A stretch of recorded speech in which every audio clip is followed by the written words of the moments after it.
And hello, everybody. We are very excited that you're here.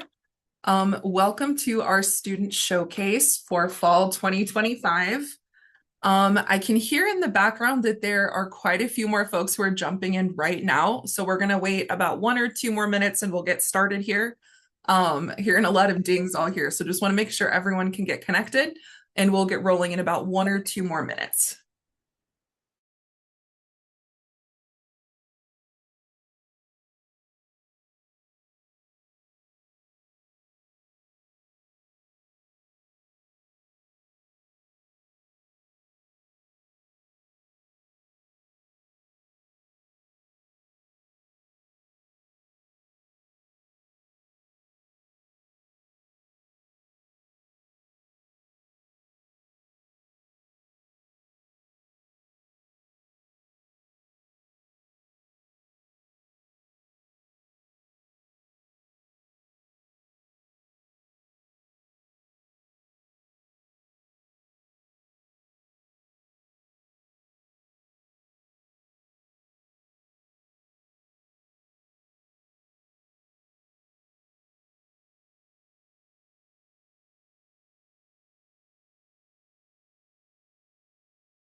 All right.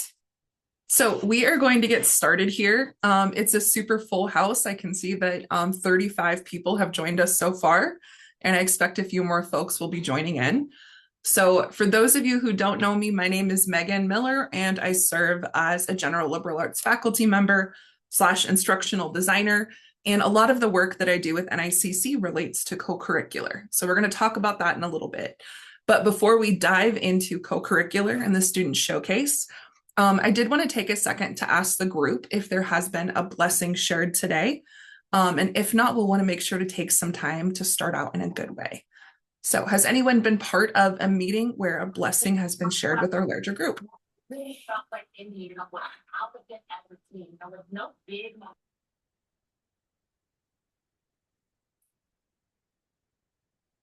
And if you could include that information in the chat or feel free to share out loud. Okay,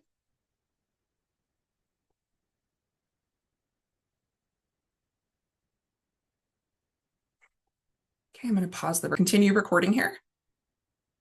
And then I'm going to share my screen.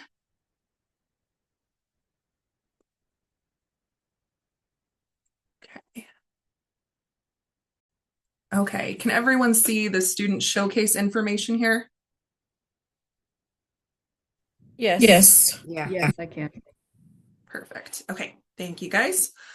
So as we're meeting here today, right, our goal is to really highlight the projects that y'all have been working on all semester, right? Whether that's something that you have done as a presentation for class, it's a hands-on project, maybe in the greenhouse, or maybe some of you have attended events that you want to share about or co-curricular activities. We have our AHEC groups right here. This is really a place where our students get to share what they've been working on, whether it's creatively with research, hands-on. There's no limit. Sky's the limit here.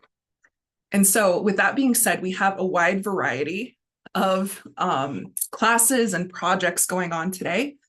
What you'll see is on our schedule here, and this might be a little small, so I'll share it in the chat in a minute here. But we have students from a wide variety of classes. Okay, we have folks from Santee Dakota Culture and Tradition, Toxicology, Industrial Cutting, English Comp, Building Bridges Project with NASA and AHEC. We have Intro to Sociology. Yeah, sorry, I was running late from a board meeting, and so I just called Liz and I said, Bill should be there. If he's there, tell him I. Okay, so what I'm going to ask you guys to do is if you want to share out loud, please feel free to jump in the chat or put your hand up here. I just want to make sure that we don't have some background noise. So I may mute some folks. I do apologize here. And if you have something you want to share, just let us know. Oh. Okay. All right. So what we'll do from here is we'll also take a look at Dakota Language 1, Intro to Native American Studies, Contemporary Native Issues, Omaha Culture and Tradition, and General Chemistry. So wide variety, right? And that's kind of one of the beauties of this presentation is that we get to hear from folks across all different disciplines, all different departments. And so we're very glad to have you all here. And then we've also heard folks, right? We want to talk about things that are important to us at NICC. So I would like to share with you all a video of kind of how co-curricular comes into play. And so this is a term that you may hear, but what does it exactly mean? And so for us at NICC, co-curricular relates to events that are going on outside of the classroom. And while some of you may be getting extra credit in your classes, you may be here for classes, this is an event that is something separate that you can add to your resume. Because for most of you, it's not necessarily a requirement, right? This is something that is a really great experience that if you're at other colleges and institutions, sometimes as an invite only, it's something that looks amazing on your resume and your college experience. So we'll talk more about that at a different point in time, and especially in your career survival classes. So, but one thing we want to do is make sure that all of our co-curricular events focus on, let's see, 6 main attributes. Sorry, I had to count there. And one of them is reciprocal communication. So we're going to learn more about what that is and how it ties into this event in particular, because we don't want to just have events for no reason. We want them to tie into our goals, right, at NICC. So I'm going to play this video here and you will hear from some NICC family members here. And I also wanted to add too, before I forget, while in this event, we have folks that are going to be presenting. We have some instructors that are going to be sharing, but I know there is, oh my goodness, 45 people in this meeting. So what I would like to have you do is introduce yourself in the chat. Feel free to include information about, if you're a student, what your major is, your tribal affiliations, what work you do in the community. But most of all, we want an opportunity to be able to connect later as well, and then maybe some Q&A at the end as well. So I'm going to play this video and then we'll get started on our student presentations.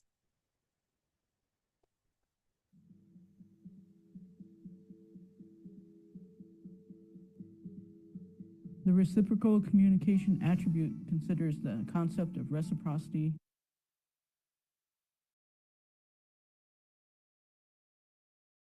The reciprocal communication attribute considers the concept of reciprocity in every aspect of communication we engage in, when given, felt, or done in return, including the emotional experience, nonverbal, and emphasizing form, degree, and timing.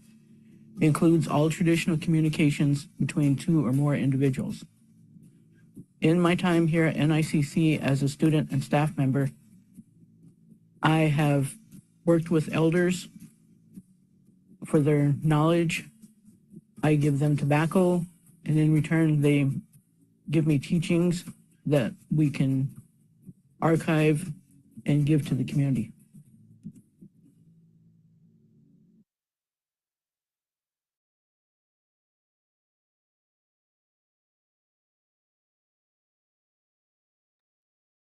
Okay, so shout out to Vanessa for sharing a little bit more about co-curricular and what it means to her. And so in this event, right, when we're talking about co-curricular reciprocal communication, we're going to have an opportunity, as for those of you who are teachers, right, to not only teach our students, but today is an opportunity for us to learn from our students. And so this is a great opportunity where we can be learning together. So what we'll do here is we will start off with Santee Dakota Culture and Tradition with instructor Susanna Haliga. And as in this format with other instructors, we will pass the mic over and I will let each instructor introduce their students and share a little bit more about the topic going on. And we'll kind of just go in this order. If there is a reason that you may need to take off early, if you're a presenter or something comes up, just include that information in the chat and we can kind of regroup as we go. So with that being said, welcome Dr. Haliga and her group of, or excuse me, her group of one, strong but mighty group of one. So, all right, thank you guys. Good afternoon. My name is Susanna Heliga, and I am the instructor for this fall was Dakota Culture and Traditions. And I really like what you said, Megan. Thank you so much. And it just so happens that this semester in this class, while we learned about traditions and culture and looked at the history, we also worked on incorporating that into, or I should say, making connections into what we do today, realizing that there's really not so much of a difference. And I think that's been really inspirational because it shows us that we haven't gone too far from how our ancestors used to be too. So Lorene Thomas is a fabulous student of mine, and I'm really looking forward to her presentation today. She's going to be talking about warrior societies. And so I'm going to go ahead and pass that on to Lorene. I'm so excited to hear your presentation. I saw it and I think it looks great, and I'm just looking forward to it.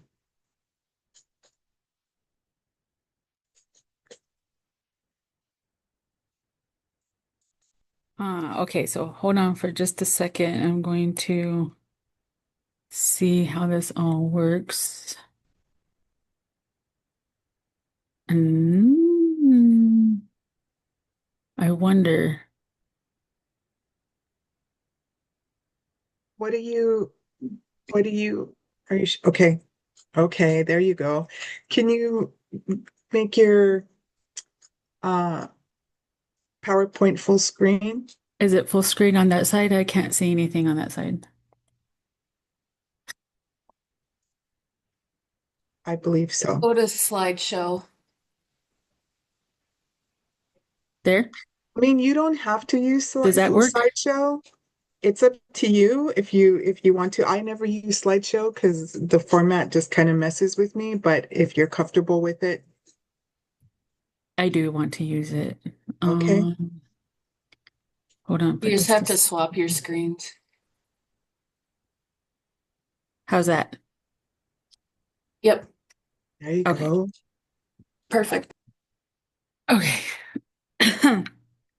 And I apologize if I'm going to go over. I'm trying to not think about the time because there's so much that we learned in our class and to like narrow it down to a one little subject. We can go on the 8 weeks that we had with the class. I don't even remember how many weeks we had for class. But anyways, okay. Mitakyo essay. Shante washte natbe chizapi. Tatanka washte de mie wasichuya Lorene Thomas imakiapi. Santi himatahan, Santi edwati, Damakota, Clinket, and Punka. Hello, my relatives. I shake your hand with a good heart. I am good Buffalo woman. My English name is Lorene Thomas. I am from Santee. I live in Santee, and I am Dakota, Alaskan Clinket, and Punka. So today my topic is Oda Okoda Kichia, yay, Warrior Society. In the Okchektis Shakoi 7 console fires, Bede Wakaktawan, Sisistawan, Wakpetawan, Wapekute, Yankton, and Teton, Dakota, Lakota, and Nakota. And I'm going to talk a little about the Okoda Kichiaye, the Warrior Society. Where did it go? There we go. Okay, so some tribes had clans. Dakota, Lakota, and Nakota have societies.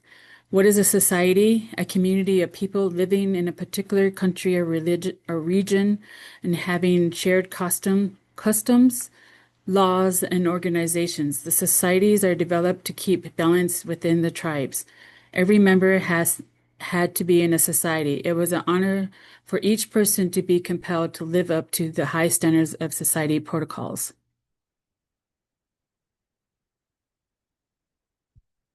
So, Okada Kichiya Ye, warrior or warrior societies, the structure and ranks, we have bonnet bearers. I'm just gonna, okay, so I'm going to, with the focus of personal honor, bravery in battle, and promotion of general tribal welfare, these warrior societies represent the elite warriors of the tribe and usually tapped by the tribal leadership to perform akichida or policing duties. Across the course of his life, a warrior may belong to more than one society, but never more than one at one time. The warrior bonnet is earned through significant acts of bravery, service, and leadership, with each eagle feather representing a specific honorable deed, such as valor in battle, like counting coups, touching the enemy, exceptional community contribution, and spiritual leadership tribal leaders to wear. Okoda Chichia, where women could be a part of the society also. Women also wore war bonnets. The lace barrier were members of the specific warrior society, like the Bravehearts, distinguished by carrying a ceremonial lance, often the crooked end, signifying bravery, responsibility, and to protect the people. These societies function to train warriors, maintain order, and may lead into battle, forming a key part of traditional social structure. Akichida warriors would come from the lace barriers. So the lace barrier is the the staff that he holds with the arrow on it.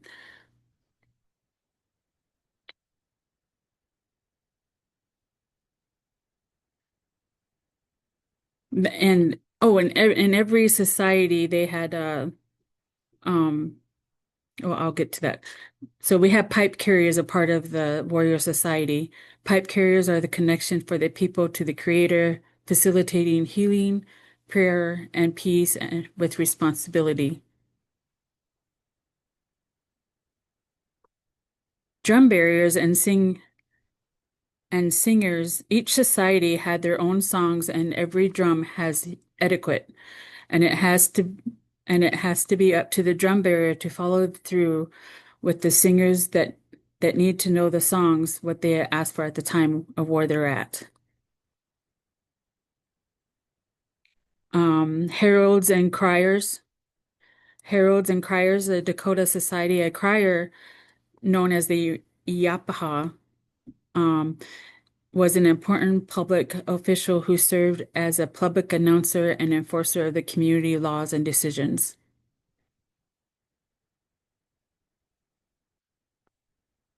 So what makes a warrior today?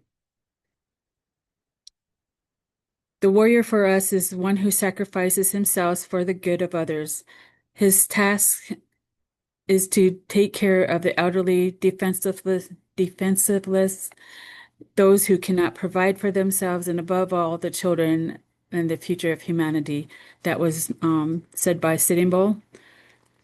And being a warrior is more than about fighting, it's about the service to the community and protection of their homelands. Native women and men filled the role through military service, through protecting the language, guarding the cultural, providing food, shelter, education, and medical assistance to other community members. So for me, the warrior tradition is defined by broadly more than just combat. And that was said by Patty Lowe by the Bad River Band. So these pictures are pictures of warriors that I see today. So these are today's warriors. I always wanted to include the Dakota 38 because they are the true warriors who gave them themselves. We have, and these are men and women that served in the services. law enforcement. That's a picture of my daughter and her team of law enforcement here in Santee. We have Native Women's Society of the Great Plains, the Braveheart Society, social services such as domestic violence programs, Society of Care, health centers, the health program, and Hochokapi. Oh yeah, those are. Okay, so I wanted to show that back in the day they also painted their faces red, and when they go into war, that just boosted them up to go to war. Um, so these are the warriors I see that are today, and this next slide this is what I'm wearing today. And I do not mean to brag about myself, and I apologize because that's not what I wanted to do.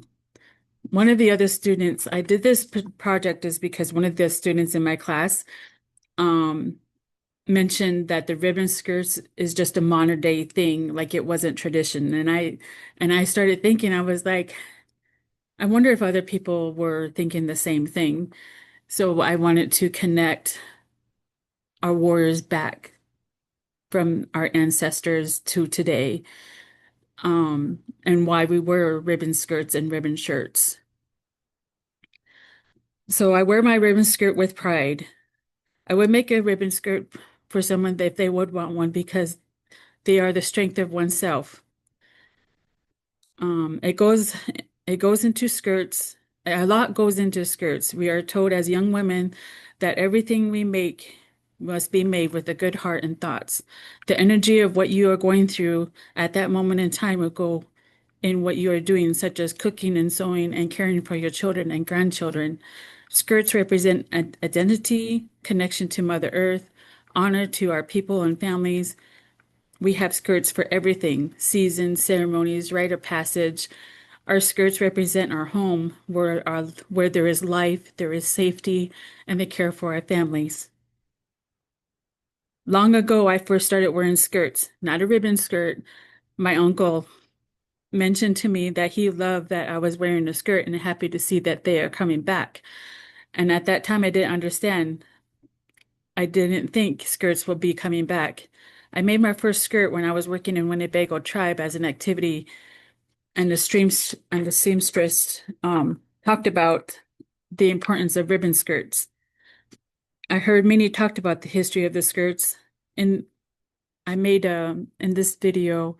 I have a couple of videos that I wanted to share, but I know I don't have much time to show them. So I was trying to explain what was in those videos. Um, so yes, the skirt is the connection to Mother Earth. The waistline skirts give that is where we carry life. So that's why we wear skirts that are at the waist. Um, we are the first teachers of life, healing past generations, no longer to be afraid. So wearing our skirts, we could not wear skirts. We could not. So I wear those who cannot wear skirts before, um, back in the day when our um, the boarding school era came about and we had to give up a lot of things. Um, so yeah. Uh, okay. So I love my relatives, the two-legged, the four-legged. I have come a long ways of who I am today. Many know my story and some do not know me. My family has always helped people. I was taught that no matter what we are going through in our lives, I fight for our culture, and traditions to be alive with our language and who we are today, to make me connect to Mother Earth. With that, I am a warrior woman and proud to be who I am today. And that's pretty much what I had.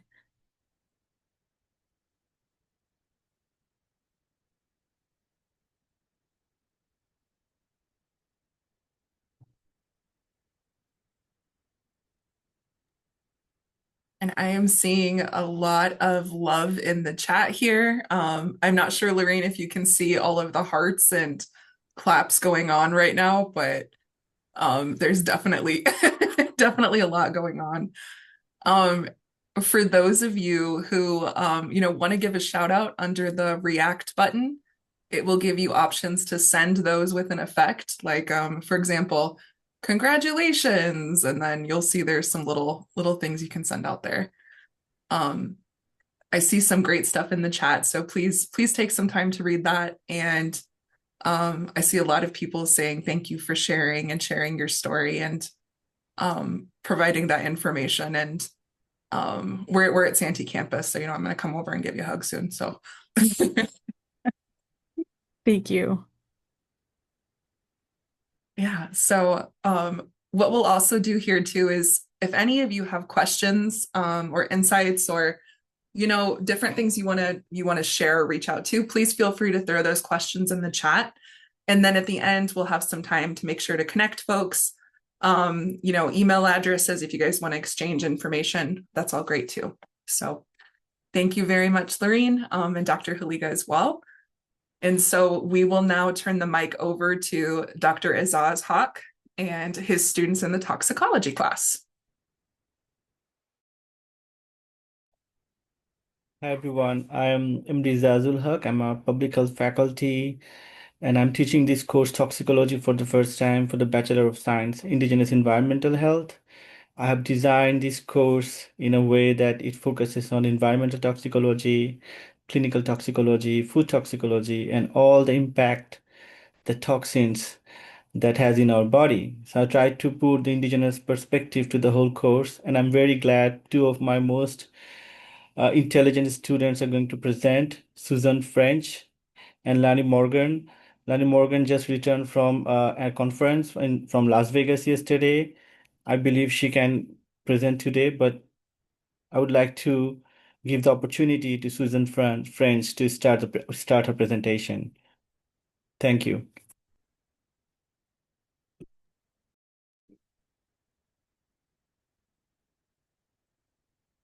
Thank you. So I'm going to try to share my screen.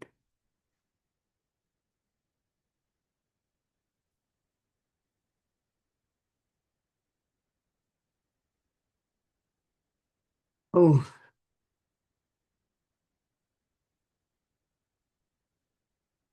can you guys see that? Yes, we can. Toxicology. Yeah. Okay. So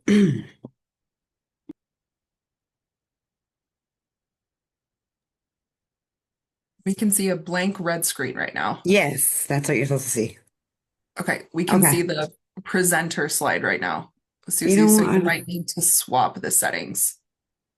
Under display settings on top, I think you can click switch. All right. Does that work? There we go. I think so. Okay. That looks good to me.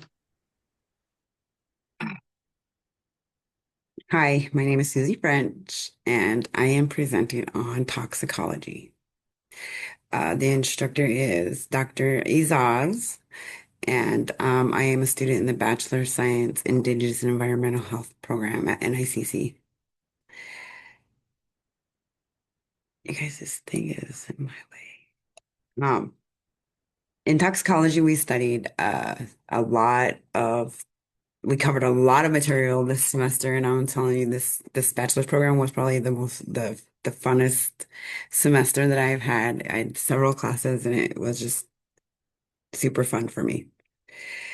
But in toxicology, we did concepts, we did physiological toxicology, clinical toxicology, and environmental toxicology. And I chose a topic from environmental toxicology for the students' showcase presentation.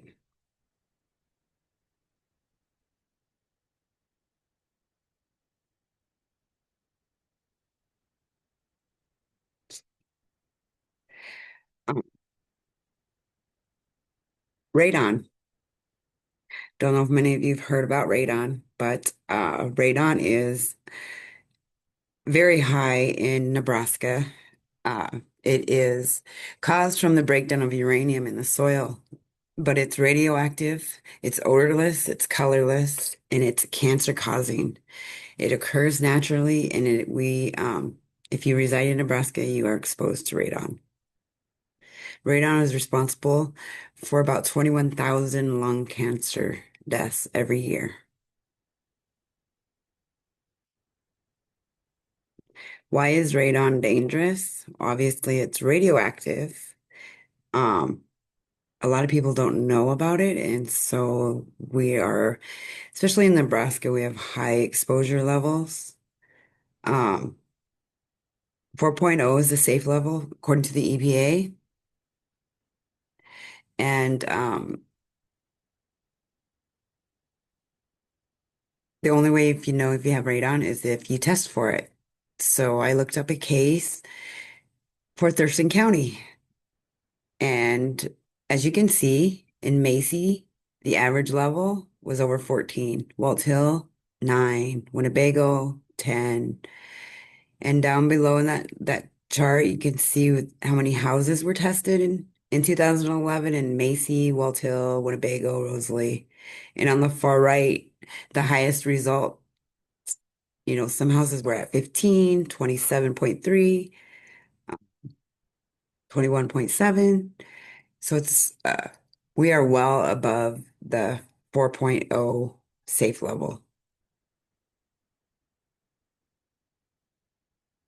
How radon enters your home is because it's the gas, it seeps in through the floors and the walls, construction joints, gaps around the service pipes, crawl spaces, and porous building materials, and it will accumulate, causing increasing the exposure in your home.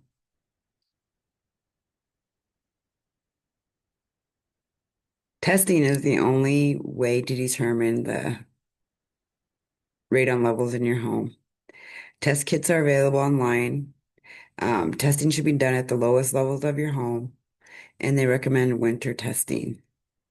And because it's invisible, odorless, colorless, and it accumulates in your home, you don't know if you have it until you test. Protects your loved ones and your family from radon. You can attempt to seal cracks in the floors and foundations. The obvious thing is you need to test. Public education and community action on radon health risks. And the small home repairs will help, but the ultimate thing is you need to test for radon. And what can NICC do? I asked one of my professors, asked Izaz, what can NICC do? And he said, we can seek federal funding to research and document radon levels in homes on the Omaha and Sante Reservation, and develop and deliver outreach programs that raise awareness about radon risks among community members. So, in my opinion, community education and awareness and getting your home tested for radon is very important because it does cause lung cancer.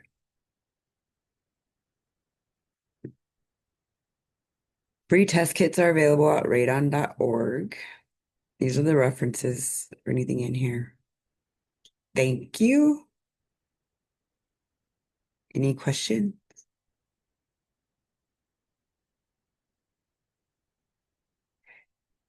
And that's all I have.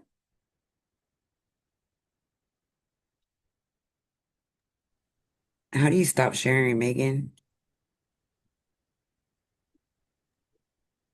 Let's find out. 1 second. Well, thank you so much, Susie, for bringing up this topic, which is really, really important to the community. And you came up with the idea of sharing the information and creating awareness.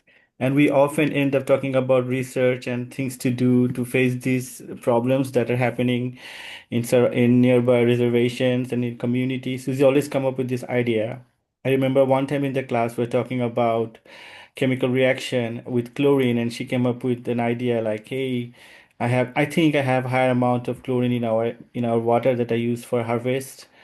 So we end up testing that water sample in our lab and buying the kits and figure out how much chlorine is in there. Not only the chlorine, what are the factors that change the water quality. And it wasn't in our lab or anything, but Susie came up and helped us doing the whole research. She also made her own charcoal filter. We had a concept that we can build a charcoal filter that can be economically beneficial for every people who has water contaminated or a higher amount of chlorine, that we can filter them out with our uh, man-made homemade charcoal filter that can at least reduce some of the chlorine and some other pollutants in the water that is used for irrigation. So Susie, you wanna share something about that experience too? I think that's a great experience to share with all of the people here. I have a question. Yeah. Why is it, Susie, you mentioned it's best to test in the wintertime. Why is that? Uh, my guess is because I don't know. All I know is it said it. Actually, I don't know the answer to that, Lonnie. I might. Okay, Um, Kendra. the atmosphere. When it's cooler, the atmosphere and the air is heavier and it holds down things like colds and the gases and stuff like that. Whereas in the summer and the heat causes it to pull up and rise. So I would say that's probably the reason why that they suggest winter because it's, held down. That's why people get sicker more during the winter, not because of cold weather, but because things are held down like that. Yeah, it So, could be. because I live in a modular home, and so I don't have a basement. Would it be still good? How would I test? You just get a test and put it in your home. In the home or like underneath the home, like where the skirting is? Because I'm curious. I would put it in my home. Okay. Thank you. Mhm. In the Thanks, Tony. basement or in the corner of your house. The kit they give you free in Dakota City. So you can put it in your basement or any closet, corner closet, and leave it for a week and send it, they test for a free.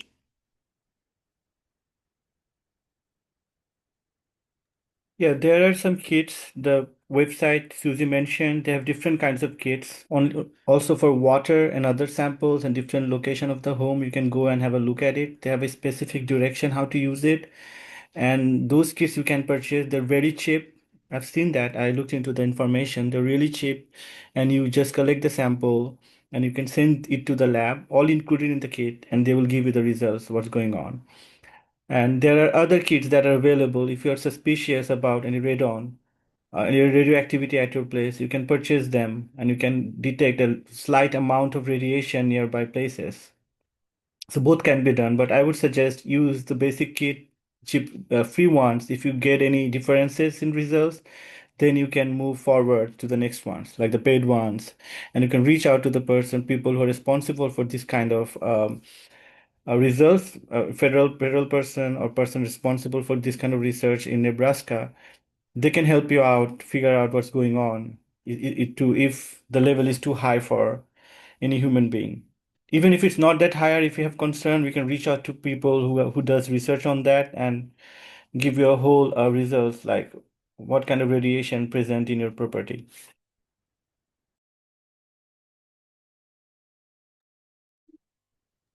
Awesome. Thank you guys for the info. And this is also a great example of how research and outreach and student projects, right? How it can make a big difference for people. The things that we're learning in the classroom are not just things that stay only in the classroom. And that's a huge goal at NICC and in our communities, right? So as was discussed too, please check out the chat. There's some great resources. And I see some extra information from Lorraine's presentation earlier, some of those videos she was referencing. So this is a great place to continue some of those conversations. So what we'll look at next here is in the toxicology class, Lonnie Moran Samkwa is also next on our list. So I will let Azaz do a little talking here, and then Wyatt Restman will be sharing on industrial cutting following. Hi, Lani. I'm glad that you made it. She's one of the most attentive and focused student in my classes. She has all the questions. She always jump into discussion, and she's highly curious about whatever the courses I'm teaching. She's not only in my toxicology, she's in organic chemistry too. So I guess I give her the whole freedom to choose the topic that we have learned in our class or beyond, because I believe the course was a training and they're capable enough to choose their own topic and present in front of everyone, same like Susan did. So I would say, Lani, thank you so much, and we're looking forward to see your presentation. Good luck. Okay. Megan, you're gonna have to, how do I share this? I got a PowerPoint. Yeah, so Hit the if share. yep, you should be able to do that and then share whichever screen it's on.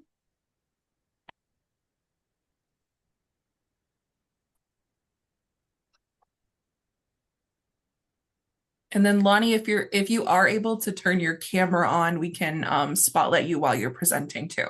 And if not, we Heck can do no. just the PowerPoint. The government might be watching me.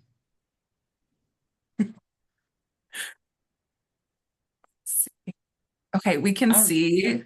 I don't even know how to turn that on. So we can see your slide and then the little slides on the side. Okay, camera thing.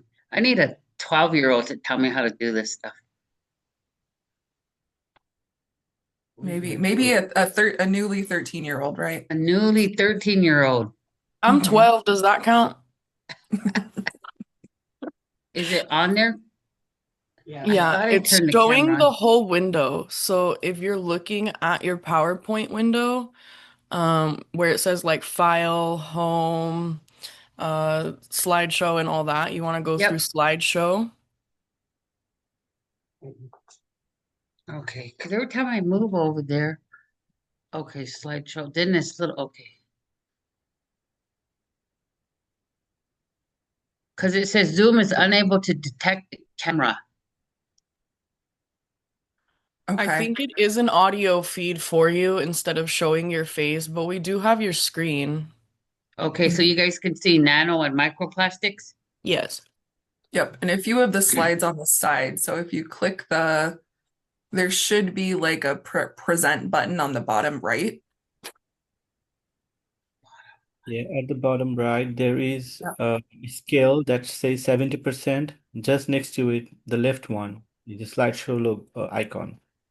Oh, where'd that go? And it's the very, very bottom right. Yeah, go little left. Next to the slide, there is another icon. Go left. Yeah, this one. Yep. There we go. Looks good. Oh, how do I get back to where my first slide? That's not my first slide.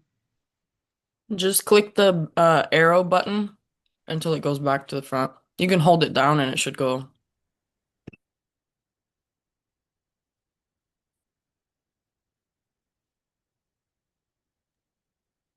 Arrow button on your keyboard.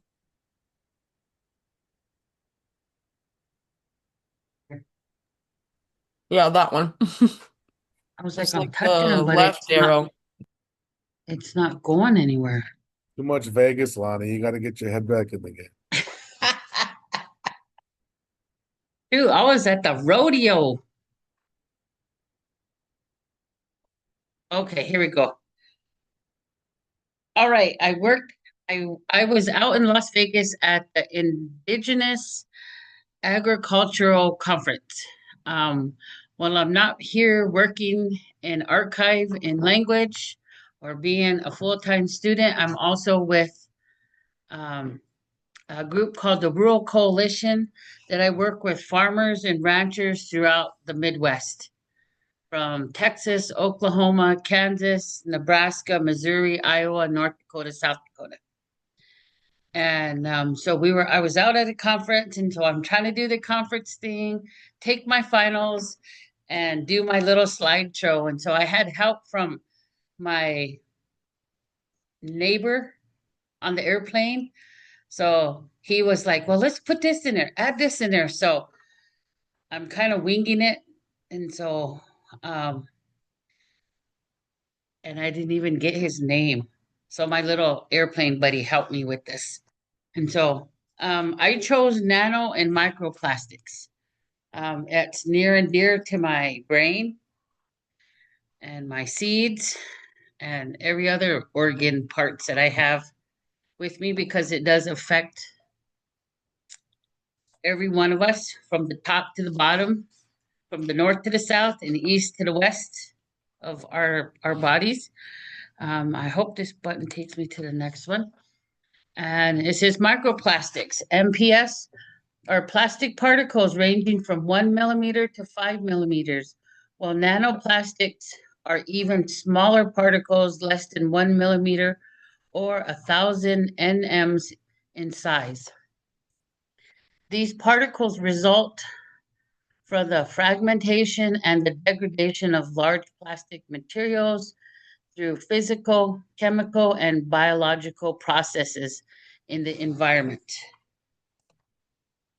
MPS and NPS enter the human body through 3 primary exposure routes: ingestion, contaminated foods and water; inhalation, airborne particles such as pollution and stuff that's just floating out in the air; and dermal contact, cosmetics and clothing.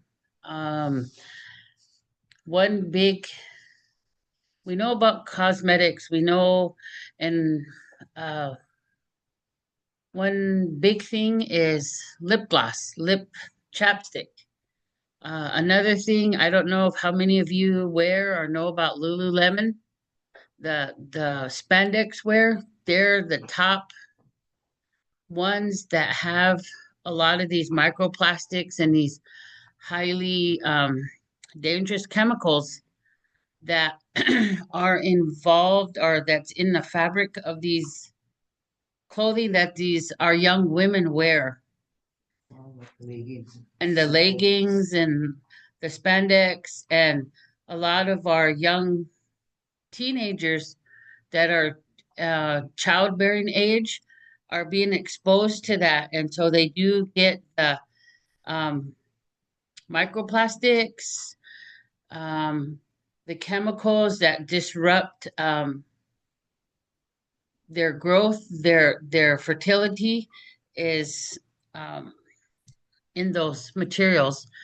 Once inside the body, these particles can cross cellular barriers in the lungs and the intestines, enter the systematic circulation, and bioaccumulate in multiple organs, including the liver, the spleen, the kidneys, the brain, the lungs, the gut, and the reproductive system.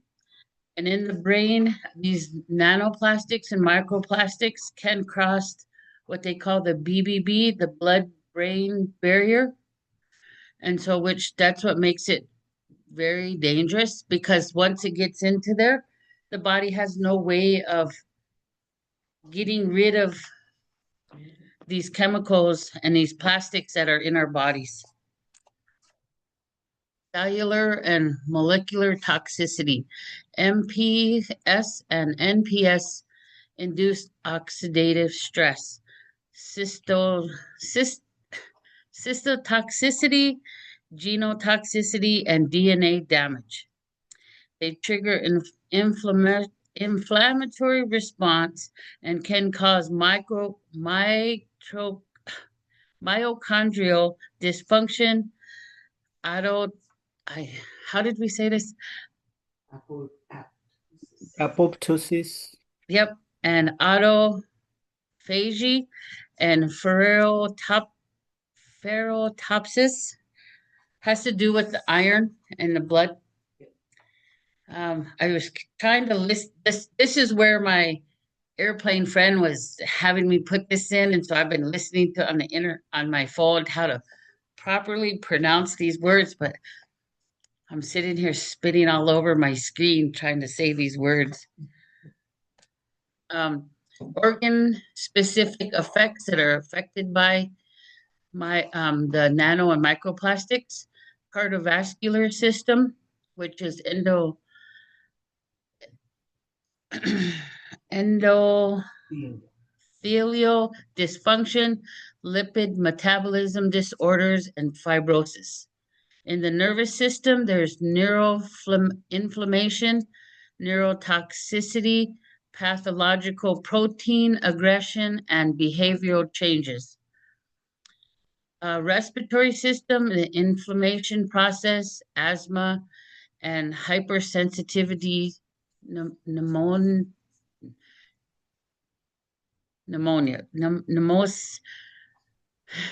Azaz, help me pronounce that word. Pneumonitis. Pneumonitis. And also like with COPD and different other respiratory illnesses and stuff that's becoming very common. Digestive system is also affected. Changes in the gut microbiota, altered digestive enzyme production, inflammatory bowel disease, and metabolic disorders. Respiratory, reproductive system, hormonal imbalance, reduced infertility, embryo toxicity, and transgenerational toxicity, which is where it can be passed down from one generation to the other. Renal system is also affected. It causes inflammation, fibrosis, and deterioration of the kidney function.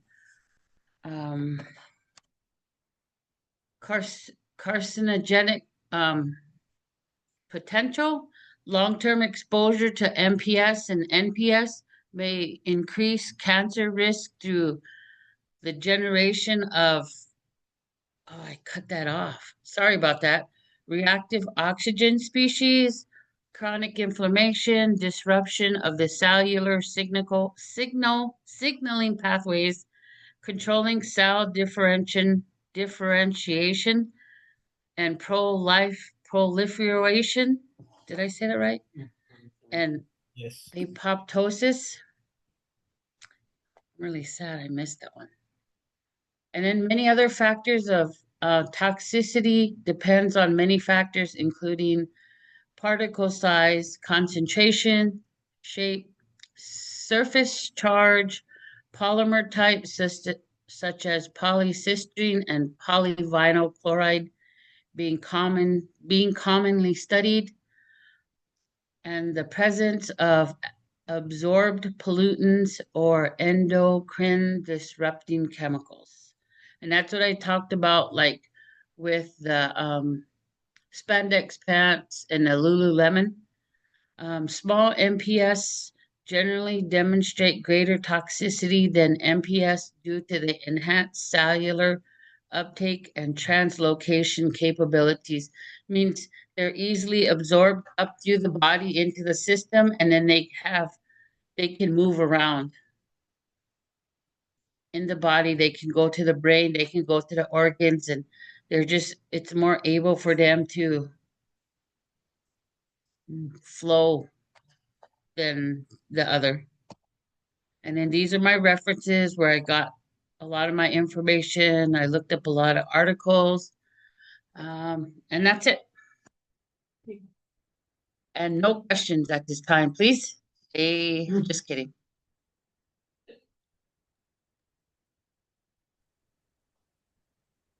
Thank you all for I sharing. have now.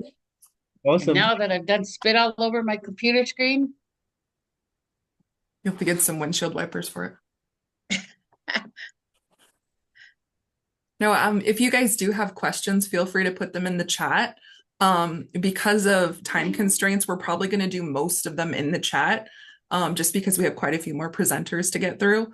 But, you know, this showcase is a great example of how, things don't have to just be a presentation and things end. There's continued conversations. There's lots of great information. I see a lot of like thumbs up and clapping here. And this can just be the start of some of those conversations. So the next presenter we have is in Wyatt Russman's class for industrial cutting. I know that he is not able to be here today, but he did want to take some extra time as a project he's been working on and planning to present at the showcase for quite a while now. So Wyatt is going to share a little bit from his student, and I will let Wyatt talk a little bit more about Landon Dick and his project. Okay. So Wyatt, feel free to share a little bit more. And I know there's some good stuff coming up here. Hello, everybody. Some of you that don't know me, I'm Wyatt Russman. I'm the welding instructor here at NICC. One of my students... Wyatt, I think your volume is a little extra quiet. Can you try that a little bit more? Or see if there's a turn up option there? Oh, I just got to put my mic down, I guess, probably. Is that better? Much better. Thank you. Sorry about that. But first of all, I want to thank everybody for being here and these great presentations so far. But for some of you guys that might not know me, I'm Wyatt Russman. I'm the welding instructor here at NICC. One of my students has been working really, really hard in our industrial cutting class, and super proud of him. He's never seen a welder before, plasma cutter, torch, but he picked up really, really fast, and he stayed busy the whole period, just over there, busy, grinding and cutting and welding, but he did a super good job. But so in this industrial cutting class, we try to cut with the plasma cutter, torch, the bandsaw. Then we have some two different kinds of chop saws we cut in there with. We cut with grinders, but instead of cutting, just cutting a bunch of random stuff, having pieces laying around the shop, I let him build some projects and see if I can figure out how to share my screen. I don't like Zoom.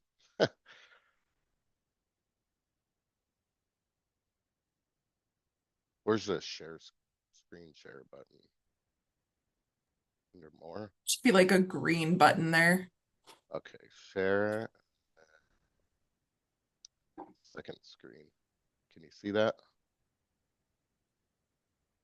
Not yet.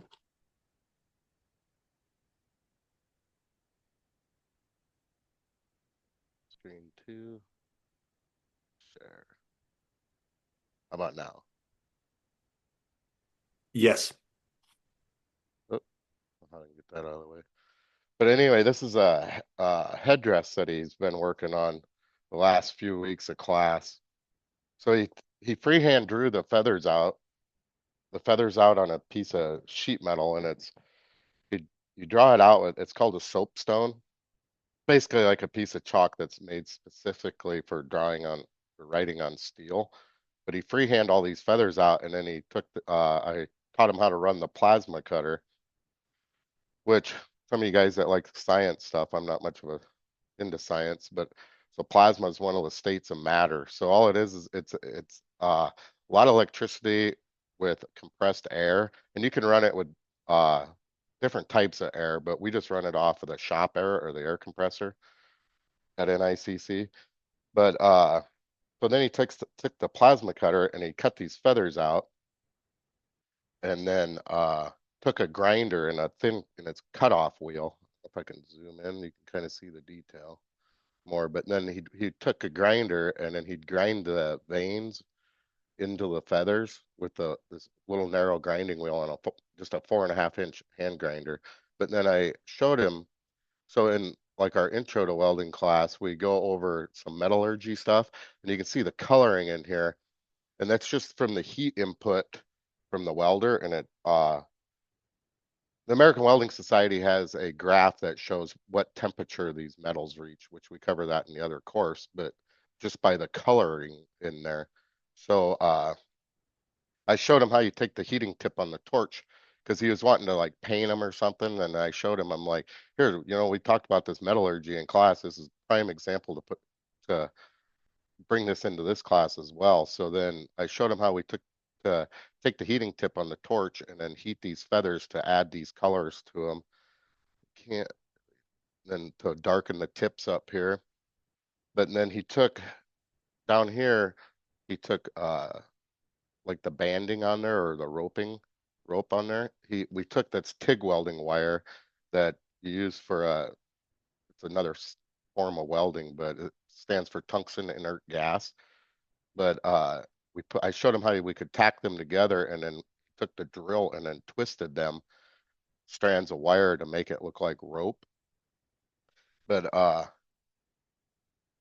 the feathers are probably, I guess I didn't measure them. I got it right here in front of me. I can, when I stop sharing my screen, I can share it on the video. But and then we clear coated it because due to the fact that these feathers are down to bare metal. When you initially start, there's it's called mill slag on there, and that's just created when they make the metal in the metal plant factory or whatever.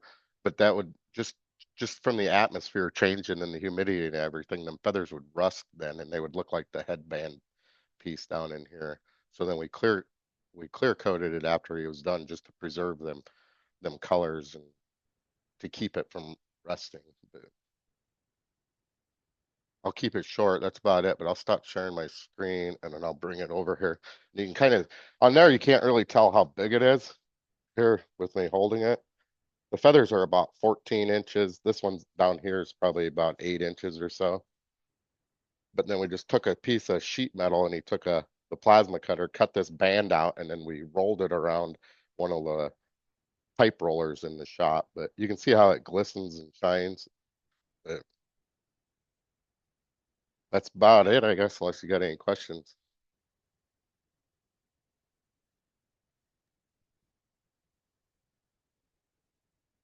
So I see a lot of hearts up here. I see a lot of great things in the chat.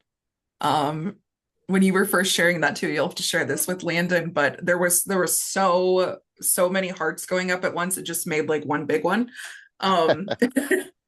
So yeah, kind of like raining all the love here. So that's pretty awesome. Yeah, super proud of him. I mean, like I said, he knew about welding, but he's never touched a welder, never turned one on before, or a torch or a plasma cutter. And he when class started, he told me that he loved art and he said he was taking art classes. I'm like, well, this is perfect. You're going to love this class. Mm-hmm. So sad Well, that he wasn't able to present it himself today, but I didn't want it to go unseen because he did an amazing job. And I know he had been planning on it for a while. So if Yes, you he guys has. see Landon, give him a shout out. And a thank you for letting us see his work and for him being willing to share. So thank you very much, Wyatt. You're welcome. Thank you. And I think there's a few follow-ups in the chat if you want to respond to those when we have our next presenter here. So for our next set of presenters, we have English Comp 1, Nate Ferry's class, and I think there's a few sections combined. But these students are going to be sharing, Nate will speak to you a little bit more, but a writing sample. And we have 4 students from that class. And so we'll let them share here. And then because we still have quite a few presenters, we'll also take a break following. Okay, so that way everyone can get up, grab some coffee, stretch, do all that good stuff. And then we'll kind of continue. But we'll see if we can get a few, if not all of Comp 1 in first. And then we'll kind of continue off with Dr. Azaz's second group, followed by Intro to Sociology. So here, I'll share this with you guys real quick so you can kind of see where we're at here. All right, so we will do English Comp right here and then take a little break before we jump over here. So yeah, I will give the mic over to Nate Ferry here, and he will share a little bit more about the projects that these students have done. All right. Can you guys hear me? Testing, 1, 2, 3. All right. So there are only 3 students here today, so this will go even faster than you guys expect, so you can celebrate a little bit in advance. Actually, these won't be as long as some of the previous presentations because they are shorter works, but the students have the opportunity to talk about it, so I couldn't guarantee that. we are sharing some essays from composition where we're learning how to write and to communicate in effect. And so some of the stuff that we're writing about clearly expresses, some of the values and the wisdom of a community that we have here. And some, really focusing on storytelling and communication and, writing that's from the heart so that it reaches the audience and it isn't stressful for the students. So I think that we have two descriptive essays and one definition essay to hear from these students. And I think I'm going to start with let's start with Kara, then let's do Caleb, and then let's do Ty. I mixed it up a little bit from on the list there because Ty wants to go last. He requested. So, all right, Kara, you are first, and I believe she's reading a definition essay, correct? Yes, I am. Let me figure out how to share my screen really quick, and I should be good to go.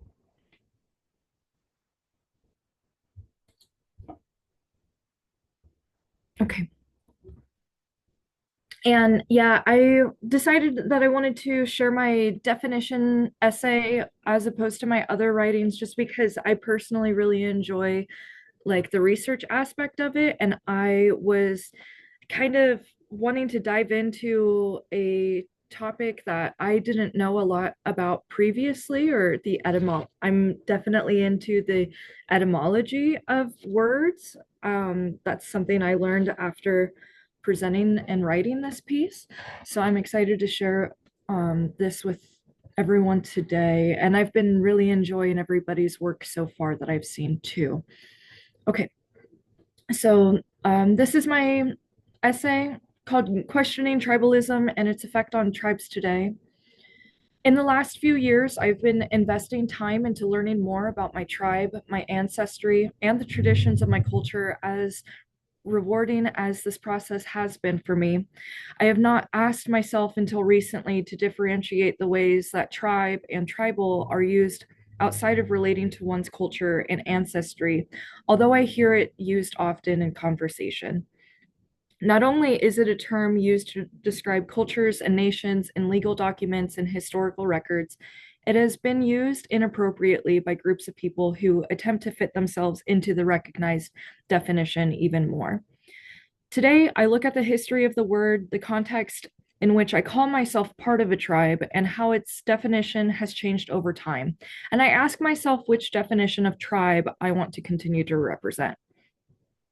Merriam-Webster defines tribe as a social group composed chiefly of numerous families, clans, or generations having a shared ancestry and language. But that wasn't the original use of the word. There is evidence of tribe being used in the 14th century to depict one of the 12 divisions of ancient Hebrew people, but as it was then, it hadn't been used to differentiate any people outside of Roman culture before. The Middle English word tribu was taken from the Latin word tribus, which was one of three Roman political tribes of ancient Rome who had been using the phrase tribus. This idea of a tribe was used in Roman culture far before it was used to describe the indigenous people of America, and later with the indigenous people of Africa.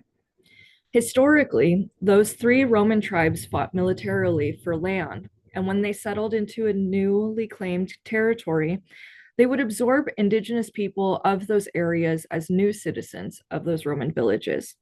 And eventually, in 241 BCE, the three original Roman branches became 35 groups, and these tribes, believed to be only artificial units for administrative political purposes, and did not have any kinship ties. A 2001 version of Merriam-Webster's dictionary defined tribe in the New Collegiate Dictionary as a social group comprising of numerous families, clans, or generations together with slaves, dependents, or adopted strangers.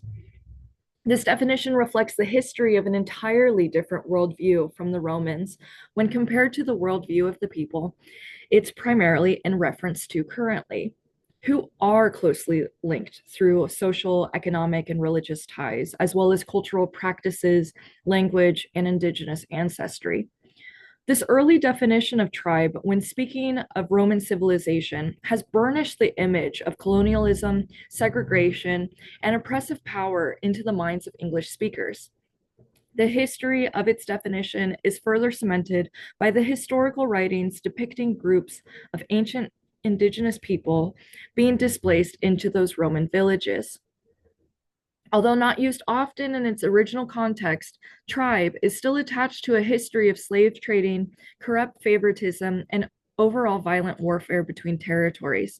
That meaning, even though its original definition has changed and deleted, has been carried throughout centuries with the same negative light as it has moved from cultures to depict people's favoritism and biases, both socially and politically. Even today, there is dissonance from those that use the word to describe their ancestral lineage, compared to those that use it only to claim being part of a distinguished group not connected by blood.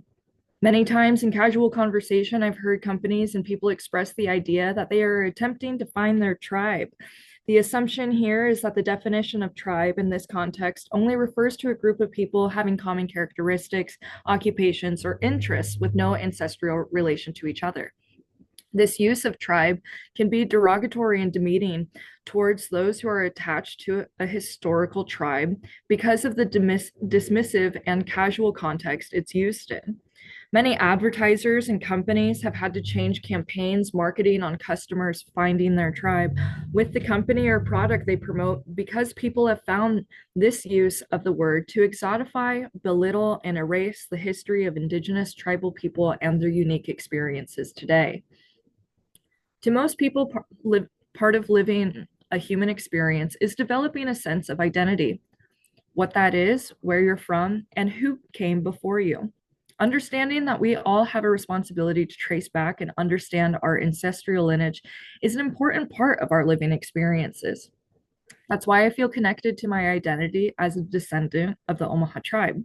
Absorbing this knowledge of our culture, our history, and teaching it to our future generations is so important when sharing the identity of our tribe. That's why the definition of tribe and how it's used today is important to distinguish.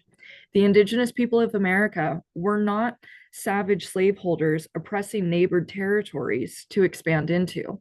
They were not like the Romans or the ancient Hebrew people, nor were they a people who picked battles of favoritism and political corruption. In our native languages, we used other words to define ourselves, such as the Lakota word oyate to describe a large group of people, like one large family. Today, I believe we should reclaim our ancestral languages and begin to refer to our nations by the names we gave ourselves in our Indigenous tongue. In future, Indigenous people should continue to add ourselves into the conversations of Western mainstream culture and communicate our views as often as we can. When we do, we can change these points of language so that our own interpretation of our identity will begin to be expressed as opposed to the interpretations and expressions put onto us and our ancestors hundreds of years ago. For years, I have identified myself as a descendant of the Omaha tribe of Nebraska, but I rarely questioned the history of the word tribe and what it means to be a tribe. Without exposure and experience with tribal culture, one can lack the perspective to understand how one's use of the term tribe can be derogatory towards a group. I believe as a people with a connection to our ancestral lands, our indigenous languages, and traditional cultures, that we should be describing ourselves in our own native languages and begin to discontinue and separate ourselves from the depictions made by Latin words. Those words do not capture the same worldview the Indigenous people of America have carried on through the generations, nor does it acknowledge the history of our own Indigenous people of America. Everything on Turtle Island has an Indigenous name. It's our mission to find those identities and call out for them again. Thank you.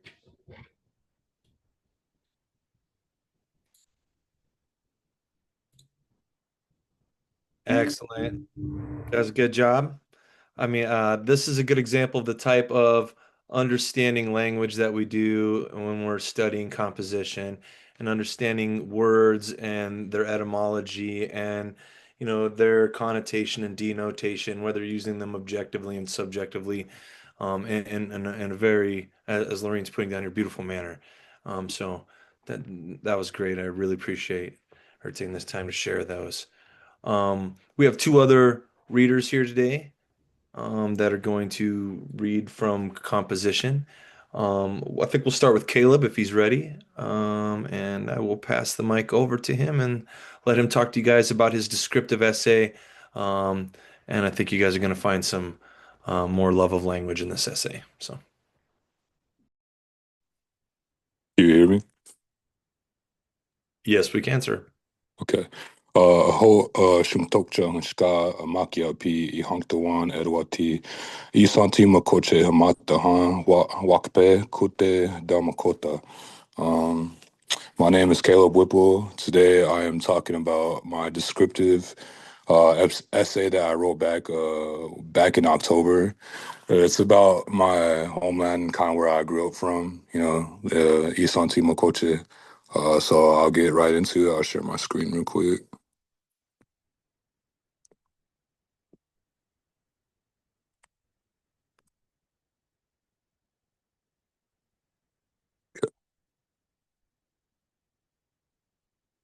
Can you guys see my screen? Okay.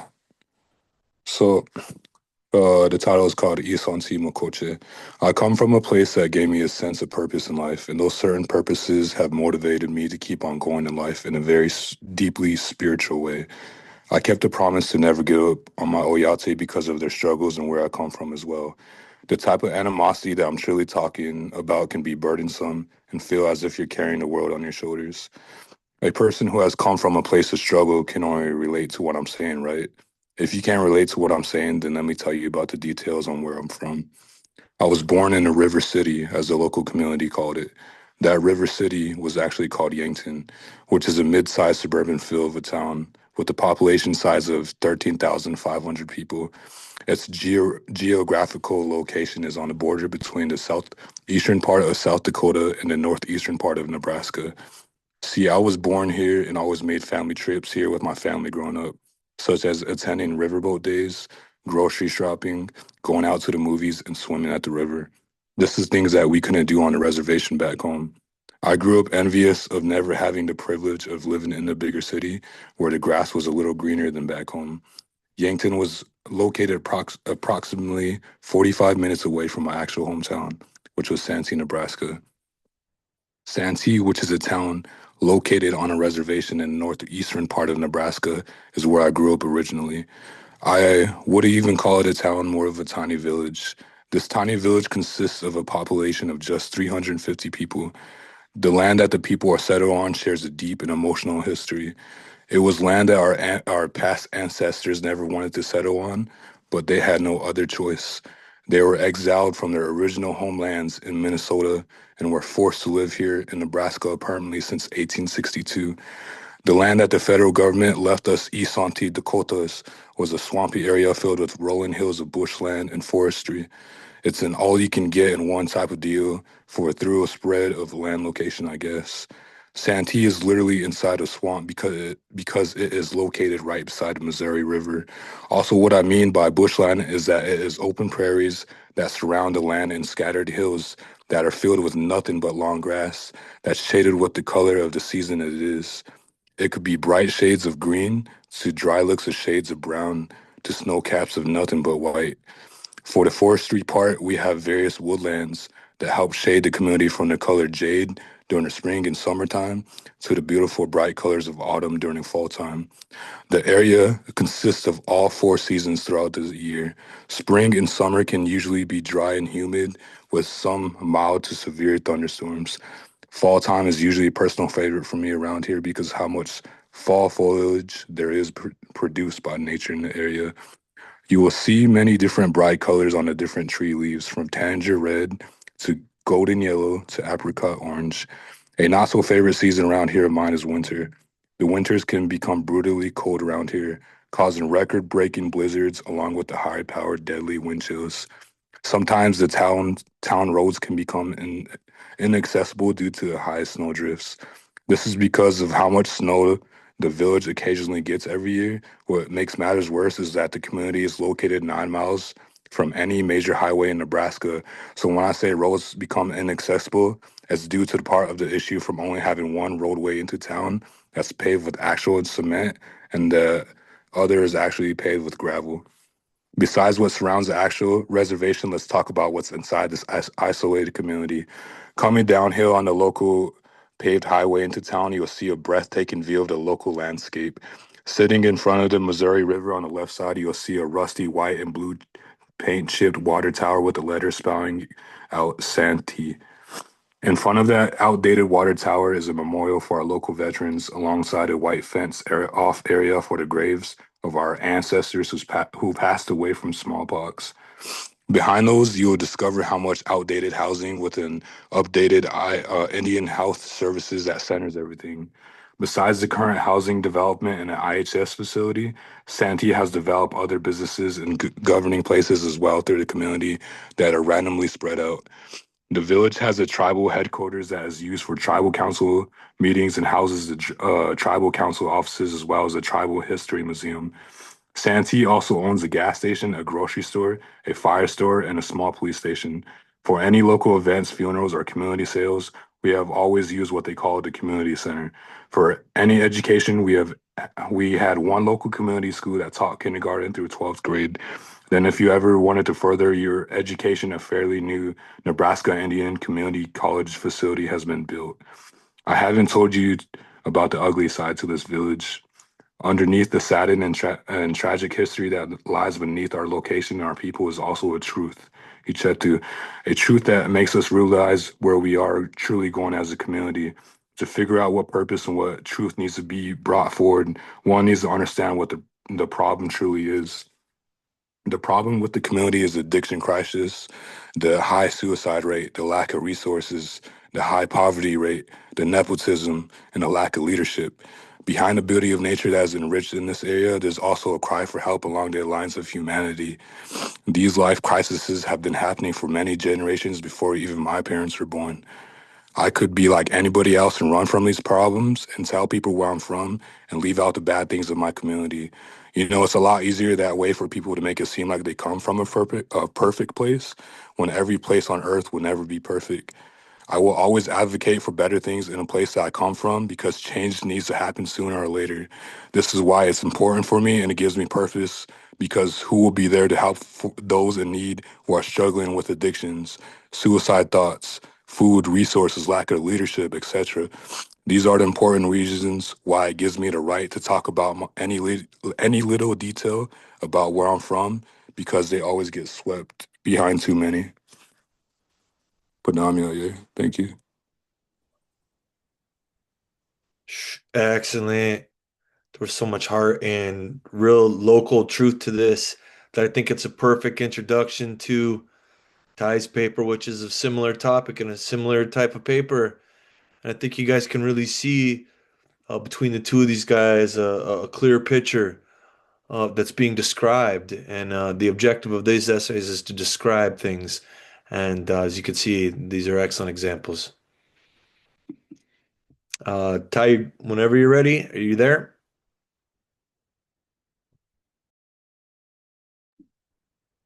Oh. Yeah, I'm here. Oh, whew. All right. I knew it. I knew it. All right. Take it off to introduce it. Here we go, folks. Same kind of paper, same kind of essay. All right. We even get a video. What's up? Yeah, Wiotaha Sampa Washte, Duta Wiaka Hokshita, Taiwipo Imaki Api Isanti Yamanta. Good afternoon. My name is Ty Whipple, and I come from Santee. They asked us to write a descriptive essay, and I promised that me and Caleb didn't really like organize this, but like I wrote about our tribe too. So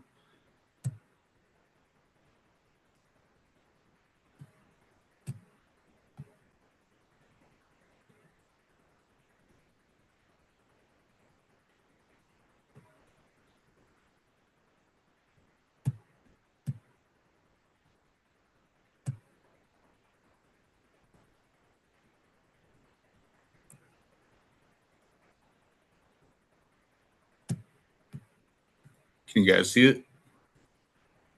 Yes, we can. All right. Perfect MLA, everybody. I'd like to say, bam. All right, go on. This one's called Isantia Makoche. And it goes, the Midwest is home to rolling prairies, patches of woodlands, friendly people, and strong community. To visitors traveling through the Midwest, it's easy to assume it's boring with the miles of agriculture, flat grasslands, and small towns and sites that are easy to overlook if you don't know the history. The Missouri River flows through the heart of the Midwest and is a place that draws visitors. Up and down the Missouri, you find tourism, questionable rest stops, parks and recreation areas, and plenty of places trying to get a dollar from you advertising nice, tidy little cabins next to the river to get away from the boring prairie. My homeland is not one of those places along the river that's attractive / gratifying to a colonized eye. Santee is more than just what the mere eye can process if we're talking about connection with the land and not just above it.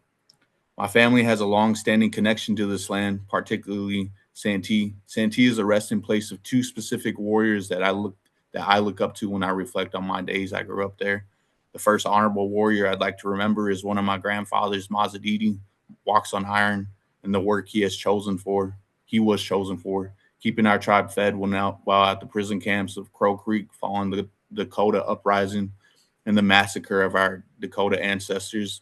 If it weren't for my grandpa, I don't know if I would have survived or if we would have survived starvation. And I sure wouldn't be writing this. My grandpa's lineage lives on through my Kittle blood. My grandpa, Richard Kittle, held the position of chairman for a good number of years and was very respected. The other honorable warrior I wish to remember is another of my grandpa's / grandfathers, Hushasha, or Red Lakes. It was Chief Hushasha who chose Mazadidi to keep our exiled people from starving at the prison camp. When moved down to Santee, my grandpa Hushasha converted and took on the name Thomas Whipple after the bishop at the time. I'm extremely grateful for these two men and warriors for, if it not for them, I wouldn't be able to look back on the memories I cherish of Santee, where our grasslands run wild alongside the trees and river. Santee has been my home from as far as back as I can remember. I remember the earthy and metallic taste of the water hose after being outside all day. I remember picking from the mulberry tree and being rewarded with the sweet taste of fat, darker shaded berries and spitting out the resentfully tart taste of the light colored pinkish ones for the first time. My youth days are filled with wild stories like the relation of our woodland kin and grass that sprouted just the same to match our energy, from backfiring ATVs that popped off like a shotgun when slowing down or bruising each other with airsoft guns we got for the holidays. All the seasons were filled with different memories of activities we came up with, from the blinding snow that hit my face when sledding too fast and crashing, my hands tingling from kickball in the spring at school, the smell of sweat that stayed with me on long days in the summer until I was tired enough to want to go home, and the beloved taste of that certain popcorn ball from that certain house on Halloween in the fall. I cherish the good memories of my youth, but there are also gut-dropping feelings of fleeing from other memories that pushed me to leave my home for a few years. There was a time where Santee was the last place I wanted to be. I've traveled as far as the coastline and stayed there for a year. I've flown in planes. I've ridden 10-hour long bus rides. I've been homeless. I've had to overcome a lot of things before I decided to come back to my hometown and stay more than a few hours. I'm well past that feeling of assigning blame to the place I grew up in. It's been healing to come back to a place I can't just write off. My body has frozen up like the cold winters that cut out our power growing up when visiting certain spots. It's very much healing to not have such a negative reaction anymore because the land did not harm me. As I attend NICC and remember what has been endured to keep thriving in relation to the land, I can't help but be grateful and wish for nothing but the prosperity of my hometown as we develop and heal together. Santee has history, not just the history I've experienced in my lifetime, but a long history that has been lived by the ones before me. It might take a second to look around and see the beauty, but I believe it's always been there. It's wild and colorful like an Uno card. There's freedom in still retaining those wild roots that people fought hard to keep alive.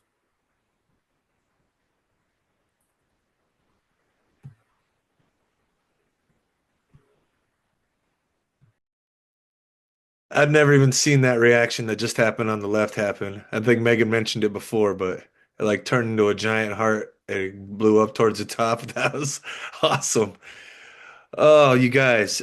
First off, I just want to say that all of the readings that I just heard from my students were so powerful and you honor, all the tribes and the people and all of our instructors and staff here at NICC and all the other students here today, because those words were good words, and they're made my first experience here at Student Showcase a memorable one. And so thank you so much for that. Awesome. Thank you very much, Kara and Caleb and Ty.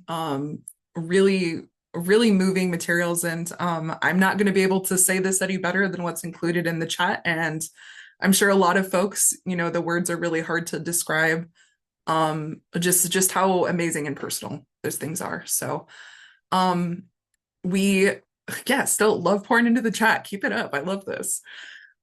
We had talked about taking a break, but what I do want to do is take a second to, because we do have some folks who need to take off soon, we want to hear from our Dakota language folks. And Misty Flowers is the instructor here. So I'm going to let Misty take it over, and then we'll do a break after that. But I sure want to make sure we can get everybody in, because this stuff is so great. I don't want to miss any of this. So thank you very much, and for your flexibility too, everybody. Yes, thank you, Megan. And I apologize to everybody else for cutting in line. So ampet tu washte chante washte nampet yuzapi ampo mini boja demia. And I have so my name is Misty Flowers, and I am the instructor for Dakota Language 1. And I have a couple of students that are going to be presenting here, and I apologize for having to cut in line. I do have to take off, and I just wanted to be here to help introduce them and introduce what their project is. For finals, I have my students don't take, for a lot of our assignments, I don't have students do paper exams. They have final projects. And so I have them do write a book, like a children's book. They can sing a song, learn a song, translate a song. And so we have a couple of songs that are going to be shared today. So I have Charles Williams and Amanda Schramm that are going to be sharing their final project with you. But I just wanted to say I love the student showcase. This is so awesome to see and to learn about what all of our classes are doing and just get a glimpse at what our students are learning. So if Charles is ready, I'm going to turn it over to Charles. But thank you once again, and have a happy holidays to everybody. Mitaki api. Wakia no tompi kuska he mieyero. Lama kota. Just to give a little bit of background. Sorry that video is a little crazy. I didn't get to change anything before I started. I have a family in Tawahe in Santee, and I went down for a memorial, and I got to meet a lot of wonderful people there, and they kind of took me in. I'm from the city Indian. I live in Denver, Colorado, and I just everything clicked, everything worked out, and I started praying with them, and I wanted to learn Dakota to be able to pray better. So Misty asked me to do this showcase, and for our final, I learned Spotted Eagle prayer song, and that's what I'm going to sing for you today.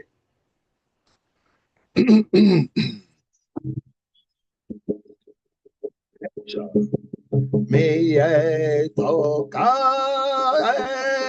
ya wambereska me toy oh ya te only picture hey me toka hey ya wambereska me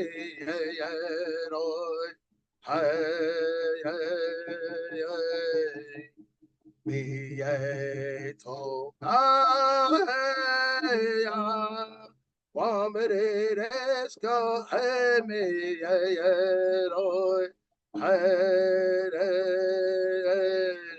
o ya te ke he hone pitero ye miye to ya wamre reska he miye roy so this is like I said, a spotted eagle prayer song. And the translation is, I am first, I am the spotted eagle, so the people may live. I am first, I am the spotted eagle.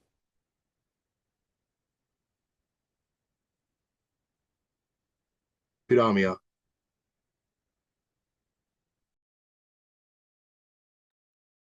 Thank you, Charles. That was awesome.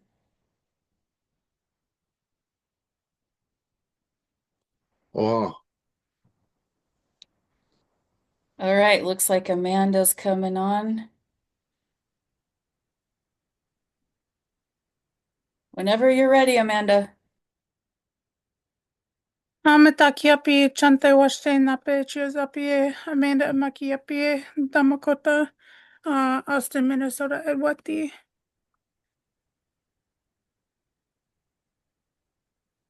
Can everybody hear me? My thing says unmute. Yes, we could hear you. Okay, cool. Sorry. So for my project, I did a translation of a song, and great job, Charles. I now gotta follow that up. Trying to see this presenting. It says present in Teams. I don't know how to present it.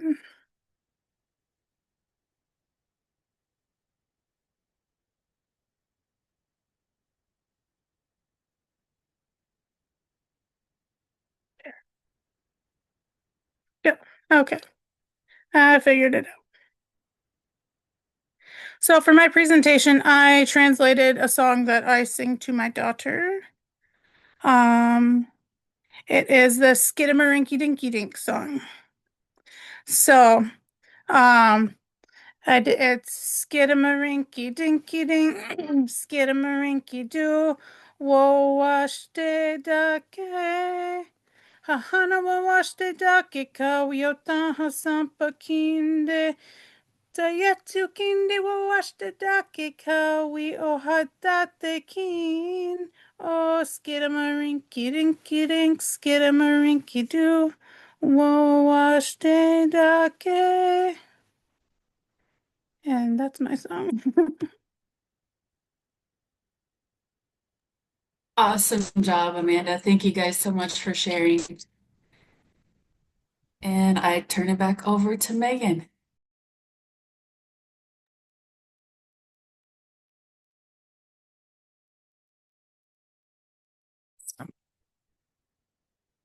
All right. So I want to say a big thank you to Amanda and to Charles. Gosh, this was really cool and powerful, and I think you guys might be our first group of folks to share in this way. And Amanda, that's much better than the original, and it's going to be stuck in my head now. So you might got to provide those lyrics for the rest of us here. So awesome. Yep. I've got you. I'll send it to you and you can send it out. Heck yeah, I love this. Yeah, so beautiful, beautiful information shared here. Feel free to jump into the chat, everybody. Spread the love. I saw a lot of great stuff going when you guys were sharing. And if there are any portions that we should not be recording to, I know that some of this material can be sensitive, so I do want to discuss that or share it in certain spaces. So please do let me know on those pieces. With that being said, we have a few more things that are going to be coming up. And so we'll do a little break and then we'll regroup. So what we'll have next is our TCU Building Bridges, funded by NASA and AHEC, that project with Dr. Azaz. and Casey and Kendra. And then we'll jump over to sociology with Leanne. Dakota language, we moved over here. And then we'll jump into Native American studies. And so Wainima has 3 classes with some awesome folks here. And then lastly, Dr. Megan will share with general chemistry. So let's take a break here and then we'll reconvene at, let's say 2:55. So that way folks have a little bit of time to get up and do the things that they need. So, okay, I'm going to put it in the chat here. We'll see you guys all in a little bit. And if you do want any additional information or have questions, throw them into the chat or feel free to chat here and we'll jump back in. I'm going to pause the recording for right now and we'll come back. See y'all at 2:55.